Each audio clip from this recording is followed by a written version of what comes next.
Qué triste es saber que existan tantas religiones y tan pocas iglesias, tantos motivadores hoy día y tan pocos pastores. Y sabes que ese borracho podría estarse convirtiendo en un evangelista y el próximo pastor que esté parado aquí en este púlpito más adelante, si no lo hubieras echado para afuera. ¿Les parece si todos oramos y le decimos: Señor, hazme entender y aprenderé tus mandamientos? Amén.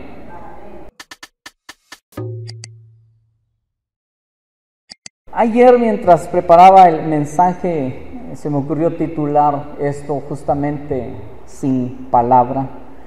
Vamos a ir entendiendo a medida que avancemos. Vamos a estar en 2 de Reyes capítulo 6, en el versículo 24 al 25. Después de esto, aconteció que Ben-Hadad, rey de Siria, reunió todo su ejército y subió y sitió a Samaria. Y ¿qué hubo?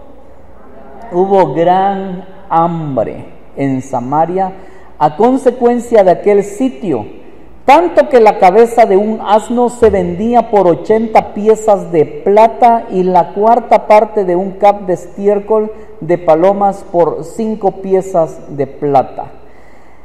La palabra que usa ahí como sitiar es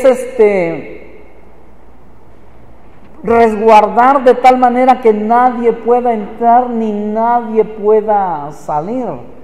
Cuando un país está en guerra, se practica eso.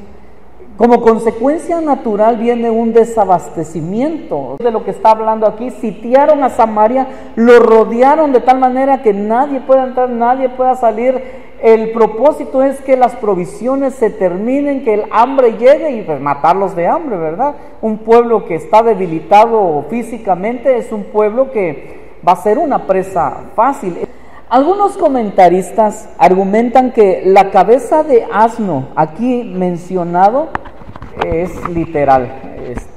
Dicen que probablemente sí era cabeza de asno como tal, ¿verdad? Y un cap es una medida.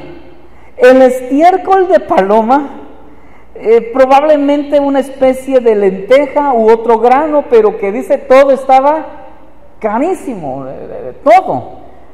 El punto es que la escasez era tanta, el hambre tanta y tan poco que comer porque todo estaba muy caro. La necesidad de comida llega a ser tal que se cuenta que una mujer, se narra allí, una mujer llega con otra y le propone: mira, da aquí a tu hijo y comámoslo hoy y mañana comeremos al mío. Imagínense. Entonces dice, se comen al hijo, pero al otro día cuando a la otra le toca dar a su hijo, lo esconde y dice, todavía estaba chupando su huesito, dijo, a ver, el mío no está, dijo, lo escondió. Así de grave era la situación. El versículo 26 nos narra ahora que el rey sale y se pasea por los muros de la ciudad, probablemente pidiendo dirección, desesperado, estando sitiado de la manera como está, acorralado. Y una mujer le grita: ¡salva, rey, señor mío! Y en el 27, el rey le contestó: ¿de dónde telas si no hay arañas?, le dijo. ¿De dónde te puedo salvar yo? Si no te salva Jehová, ¿yo de dónde? ¿Del granero o del lagar? Lo que el rey le está diciendo es: ¿de dónde quieres que saque? No hay. Es que nadie da lo que no tiene. Miren, hermanos, quiero llevar esto a un plano espiritual. En este contexto, la necesidad es alimento comestible para la vida física. Y en nuestro contexto hay un mundo que perece por falta de alimento espiritual. ¿Y qué es lo que alimenta nuestra vida espiritual? La palabra. Este mundo necesita provisiones de la palabra de Dios en un mundo que solo está hablando de muerte, en un mundo que solo está hablando de adversidades, de todo lo que está aconteciendo.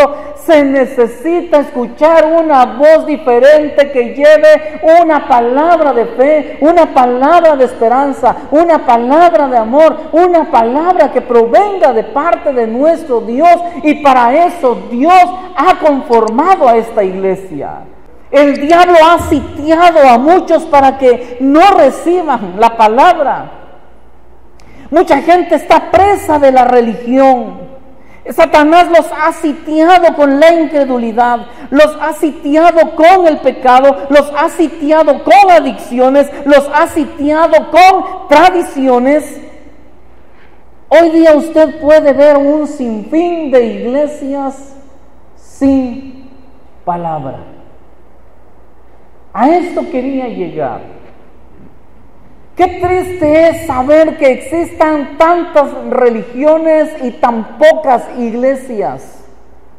Tenemos tantos motivadores hoy día y tan pocos pastores, carentes de palabra, hablando de visiones, hablando de sueños, profetizando, usando el nombre de Dios en vano. Así dice Jehová. Y mientras el oyente escuche algo que le anime, que le motive y que le albergue a veces falsas esperanzas, están contentos en ese lugar, pero nunca se abre la Biblia para llevarles un puntual. Así dice Jehová.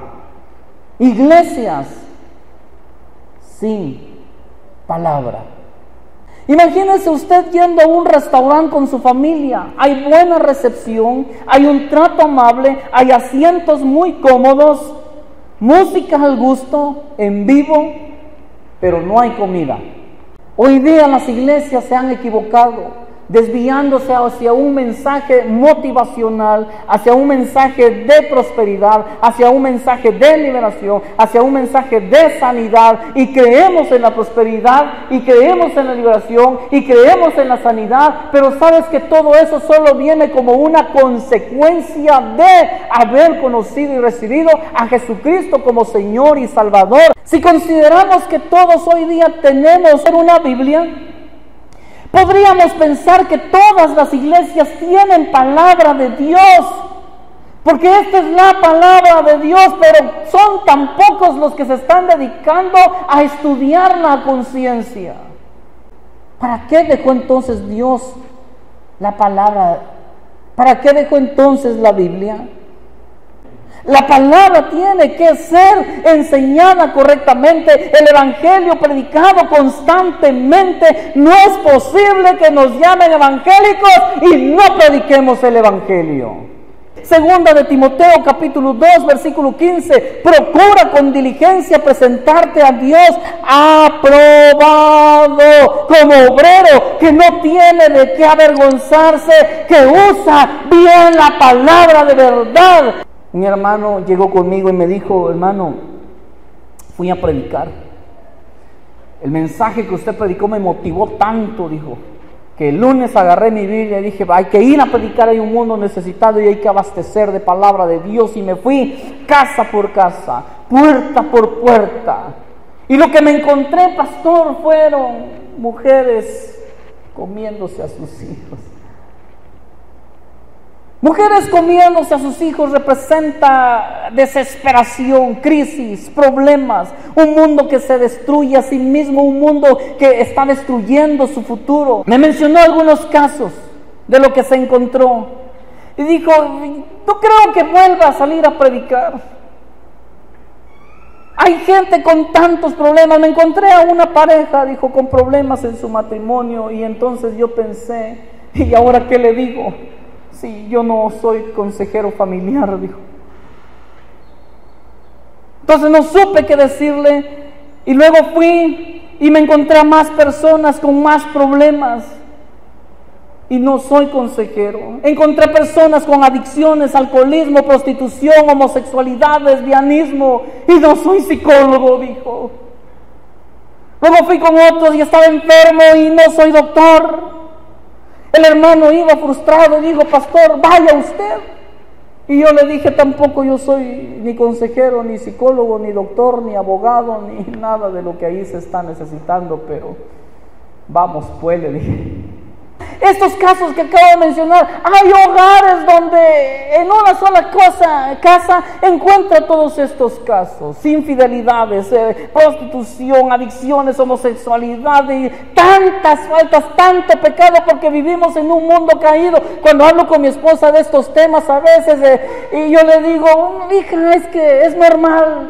Y ella me dice, ¿cómo va a ser normal todo eso? Es normal en un mundo que no conoce a Cristo. En un mundo que ha llamado a lo bueno malo, a lo malo bueno.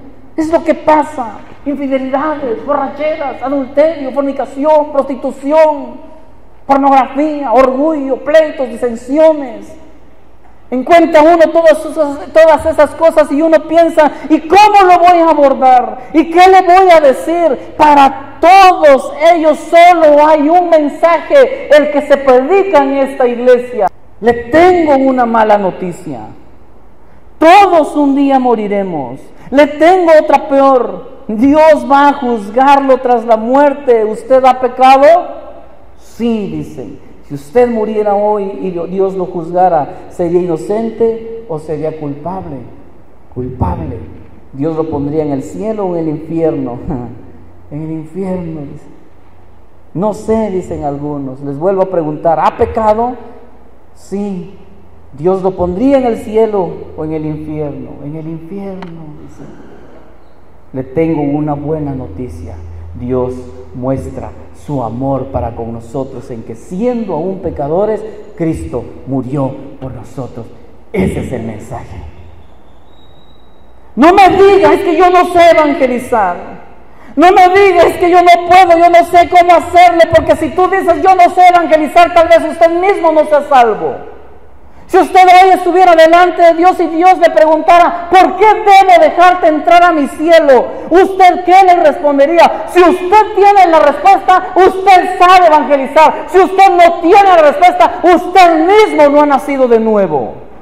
Todo aquel que ha nacido de nuevo ha recibido un llamado a ministrar y a predicar. No estoy hablando de púlpito, no estoy hablando de saco y de corbata, estoy hablando de ir a llevarle la palabra de salvación a un mundo necesitado, a decirle: Jesucristo te ama, necesitas apartarte de tu pecado, necesitas recibir a Jesucristo, solo Cristo salva.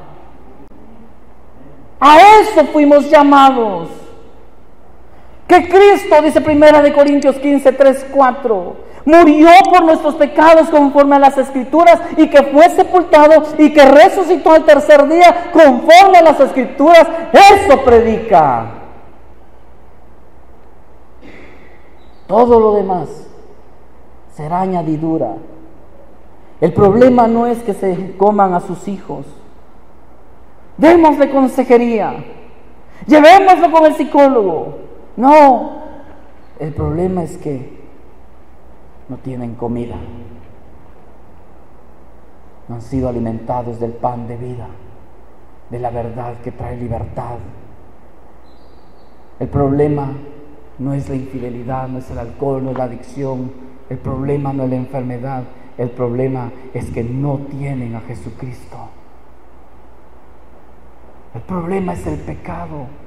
El problema es esa separación, esa enemistad que tenemos, que tiene el mundo con Dios. El problema de nuestra sociedad no es la gran lista que hoy pudiéramos enumerar. El problema es que no hay alimento espiritual, hay escasez de alimento espiritual. Nos reunimos en la iglesia, cantamos, alabamos, danzamos, hacemos lo que sea, oramos, leemos la Biblia, pero salimos y nos olvidamos de cuál es nuestra responsabilidad y el propósito para el cual Dios nos llamó. Vayan y prediquen, vayan y hagan discípulos. Qué pena sería que un día esas personas partan de este mundo y tú, que te tomaste un café con él, con ella, que le estrechaste la mano, nunca le hayas hablado de Jesucristo. Pero nos ha sitiado el diablo, nos ha puesto cómodos, nos ha puesto a hacer cosas que no son las que Dios nos mandó. Yo recuerdo que recién convertido, lo primero que hice por mi gusto por la música y la guitarra fue una rondalla. Y levanté una rondalla y yo estaba tan contento de la rondalla que había levantado y que todos, al fin neófito, ¿verdad? Todos me aplaudían y ay, el hermano David vino y, ¿verdad? Echa polvo en el lodo, decían los hermanos. Le vuela el pelo, ay, alborota aquí, todos ahora están tocando, ya hizo una rondalla y predica la palabra y dirige las alabanzas y demás. Y el día de nuestra presentación invité a un hermano pentecostés que ya está en la presencia del Señor. Lo invité porque le digo, vamos a tener nuestra presentación. Ah, vamos, dijo, yo te voy a ir a escuchar. Llegó y por allá se sentó. Pasamos de ahí y el hermano erguido y orgulloso con su rondalla y que todos lo escuchen y que le aplaudan al hermano neófito. Y tocamos las alabanzas y ese día yo dirigí el servicio y cuando me bajé al terminar el servicio fue con el hermano porque dije, me va a felicitar y me va a dar un abrazo y me va a decir gloria a Dios, a su nombre, como dicen ellos, ¿verdad? Y cuando yo llegué con él, le dije, hermano, Dios le bendiga, y le extendí la mano. Y yo dije, después de eso me jala, me abraza y me felicita, y me dejó con la mano extendida y me pone el dedo así y me dice, así dice el Señor, te he escogido y te he traído a este lugar, no para dirigir coritos, no para estar dirigiendo los cultitos.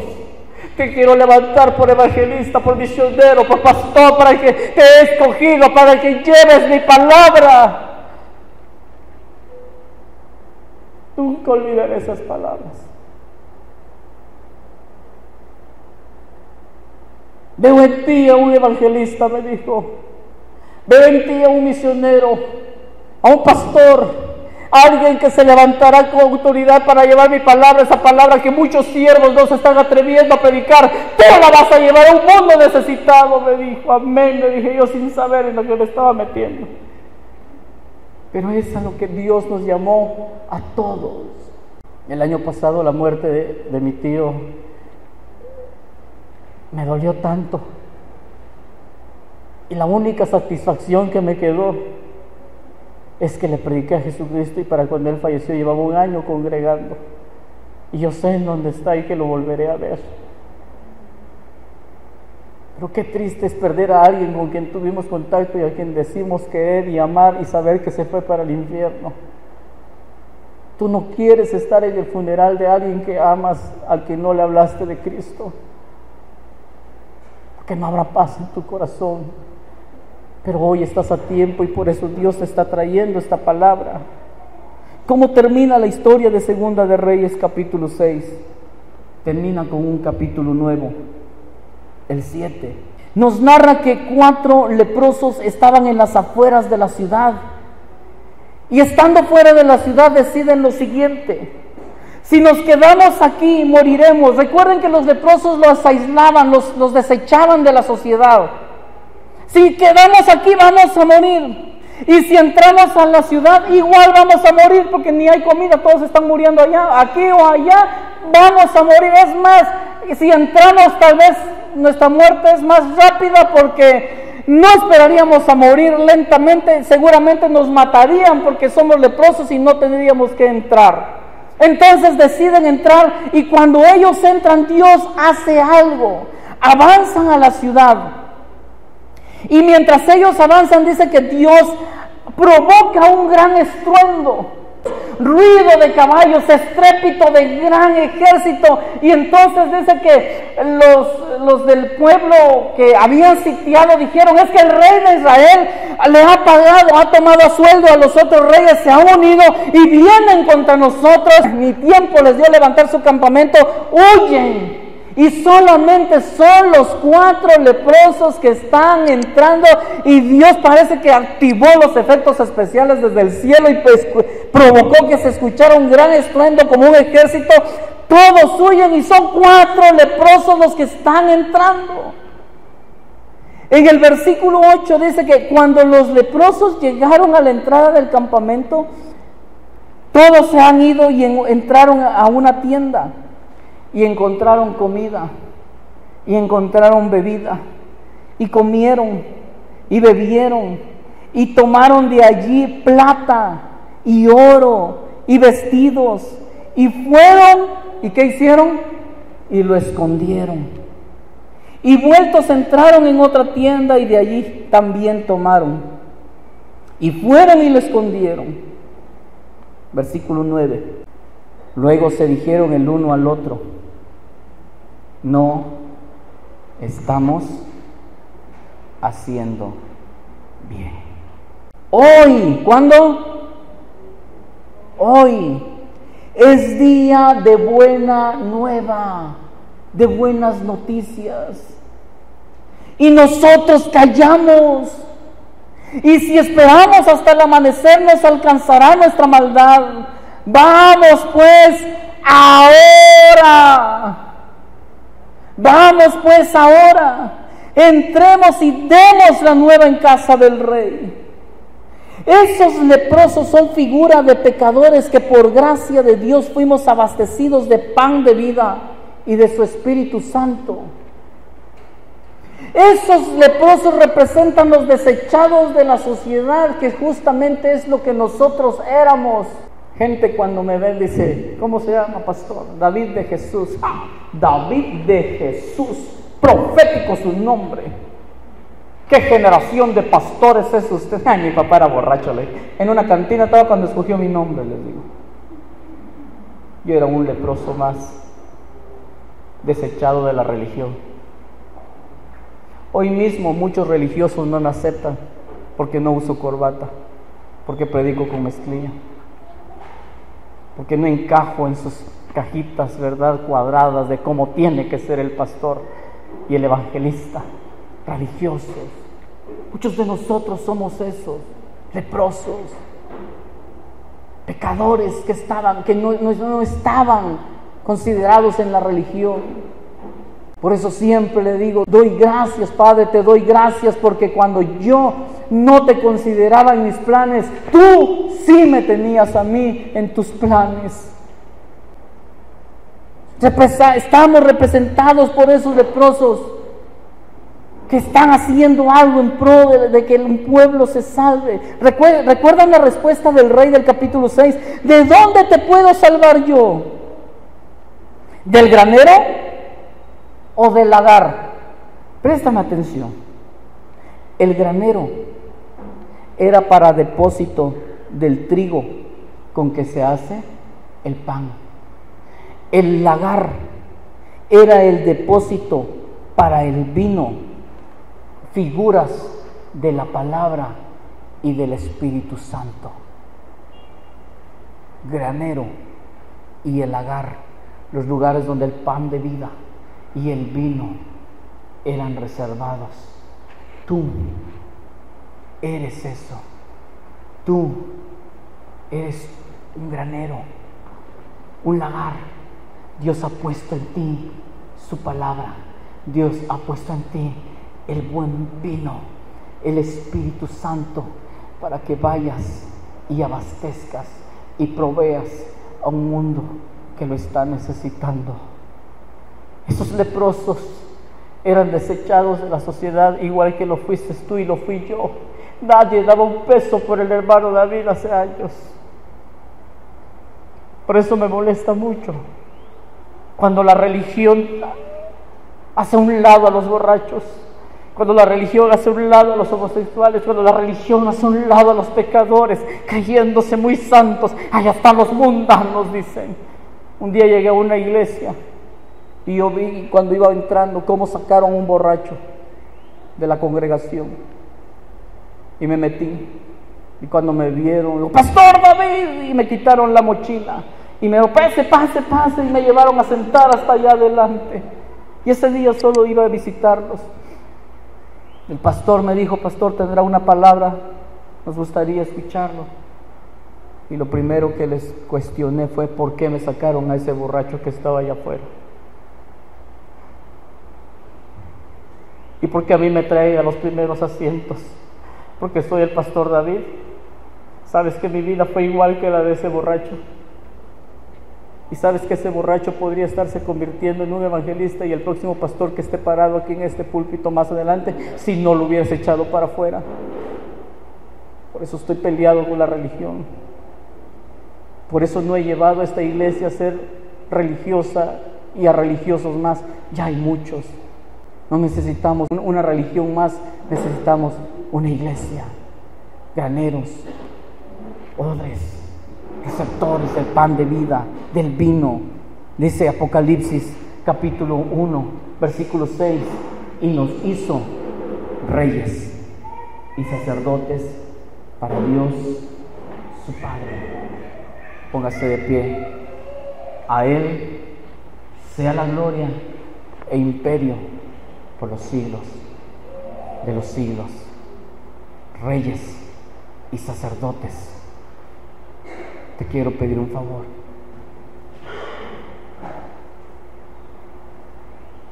No eches en saco roto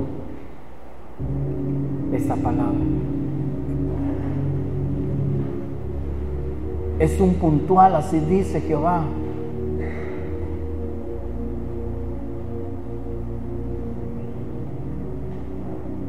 Son palabras de estas con las que jamás dudaré en decir, así dice Jehová.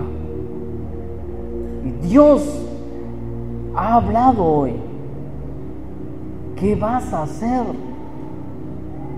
Va a ser un mensaje más. Mientras este mundo se pierde. ¿Ya pensaste en tu contacto? ¿Ya lo visitaste? ¿Ya lo agendaste? ¿Estás preparando el sermón que vas a predicar en estas visitas? ¿Saben qué? Yo ya no voy a predicar en esas visitas. Ya no. Son 10 años de capacitación, mis hermanos. Y doy gracias porque tenemos un buen grupo de evangelistas. Por eso el evangelismo que nosotros usamos aquí es personal, uno a uno, y que nadie se meta, les digo. Y nos vamos al hospital y usted, me encanta cuando veo las fotografías y veo, porque yo estoy haciendo lo mío ahí también, y luego veo en las fotos que alguien se metió a la farmacia y le está hablando a él de ahí, y otro está evangelizando al guardia, y otro está uno a uno, cada quien compartiendo su fe. No me afanan los números, me afana que la gente que está partiendo parta con Cristo. Quiero sembrar esa visión y esa pasión en ti. Y que no calles. ¿Quieres doblar tus rodillas o venir al altar? Tómate un tiempo en la presencia de papá. Solo decirles que antes de hablarle a alguien de Cristo, háblale a Cristo de esa persona. Vamos a orar por esos contactos. Vamos a orar que Dios nos dé la palabra puntual. De hecho la tenemos, no es otra. Es que somos pecadores, que vamos a morir, que habrá un juicio, mas Dios muestra su amor para con nosotros en que siendo aún pecadores, Cristo murió por nosotros. Ese será el mensaje predicado, no otro. No vamos a ir para sorprender, no vamos a ir para saber, mostrar cuánta teología sabemos. No, vamos a ir para mostrarles que Jesucristo les ama y que les quiere dar salvación y vida eterna. Solo a eso.